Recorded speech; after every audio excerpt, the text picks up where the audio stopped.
How many people can look into a mirror and say, I changed the world?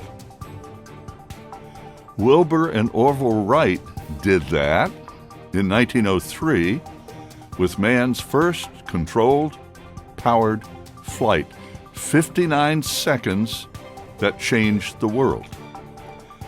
They were first, but as always, other curious, inventive minds were already standing on the Wright shoulders to create the next steps in flight. They were Europeans, many of them, and within a decade of the Kitty Hawk event, French, German, and other designer engineers on the continent were leading the way in new aviation technology and research. Well, officials in Washington were paying attention, and they realized they could not let the Europeans vault past American efforts in aviation. So they formed a new organization, NACA, the National Advisory Committee for Aeronautics.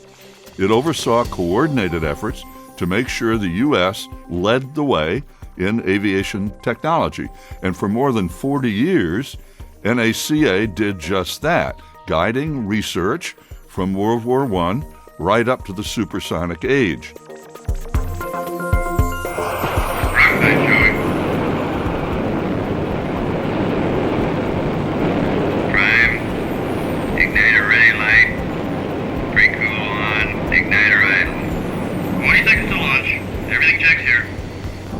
Your position is good, Joe. Pump idle. Good pump. Good igniter. Ready to launch now. Because the airplane exceeded the design limits, both speed and in altitude, the airplane was flown to an altitude where it was felt it was not effective to go any higher with the X-15.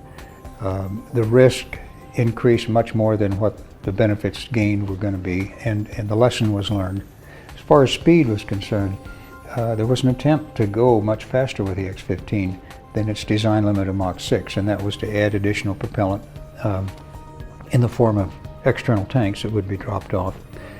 And the purpose was to get the airplane out to a speed of about Mach 8.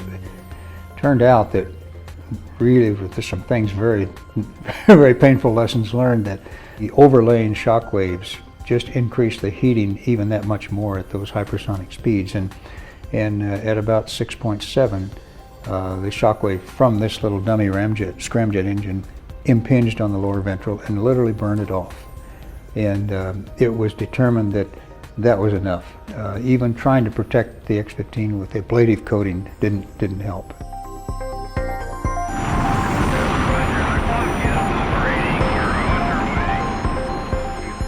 On October 4, 1957, the Soviet Union launched Sputnik. They called it the first man-made satellite.